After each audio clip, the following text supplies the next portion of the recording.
Welcome to ஸ்ரீமுத்ரா. நாம் இன்னைக்கு பார்க்க போகிறது குதிரைவாலியில் தயிர் சாதம். குதிரைவாலியை 3 டம்ளர் எடுத்து ஊற வச்சுருக்கேன். 20 மினிட்ஸ் ஊறினா போதும். 20 மினிட்ஸ் ஊற வச்சுட்டு நல்லா அரிசி நல்லா களைஞ்சிருங்க. நல்லா களைஞ்சு இந்த மாதிரி ஒயிட்டாக வர அளவுக்கு எடுத்துக்கோங்க. 3 டம்ளர் அரிசிக்கு 9 டம்ளர் நம்ம தண்ணி பாதியும் பால் பாதியும் ஊற்றிருக்கோம். ஊற்றி நல்லா கொதி வர டைமில் நம்ம அரிசியை போட்டு நல்லா கிளறி விடுறோம். பால் சேர்க்கும் போது உங்களுக்கு இஞ்சாது டேஸ்ட் ரொம்ப நல்லாயிருக்கும்.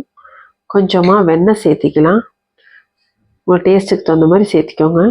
நான் கொஞ்சமாக வெண்ணெய் சேர்த்திட்டு உப்பு பாதி அளவு போட்டிருக்கேன். உப்பு சேர்த்திட்டு ஒரு வடைச்சட்டியில் எண்ணெய், கடுகு, பெருங்காயம், பச்சை மிளகா, கருவேப்பிலை இதெல்லாம் ஆட் பண்ணி நம்ம தாளித்து தயிர் சாதத்தில் கொட்டிடலாம். இந்த தயிர் சாதம் பால் பாதி தண்ணி பாதி வச்சுருக்கனால டேஸ்ட் ரொம்பவே நல்லாயிருக்குங்க. குழந்தைங்க எல்லாம் விரும்பி சாப்பிடுவாங்க. ரொம்ப சத்தாகவும் இருக்கும். இதுக்கு இன்னும் கொஞ்சம் சத்து ஆட் பண்ணிக்கிறதுக்கு நம்ம நட்ஸு, பாதாம், முந்திரி ஆட் பண்ணியிருக்கேன். இது வேணுங்கிறவங்க போட்டுக்கலாம். நல்லா வணக்கிடுங்க. இது குழந்தைகளுக்கு கொடுக்கும்போது சின்ன சின்னதாக கட் பண்ணி போடும்போது டேஸ்ட் ரொம்ப நல்லாயிருக்கும். ஸ்கூலுக்கு, குழந்தைகளுக்கு, பெரியவங்களுக்கு தயிர் சாதம் பிடிக்கிறவங்களுக்கு இது கண்டிப்பாக டேஸ்ட் ரொம்ப பிடிக்கும். சாப்பிட்டு பாருங்கள். நமக்கு நாமே மருத்துவர்.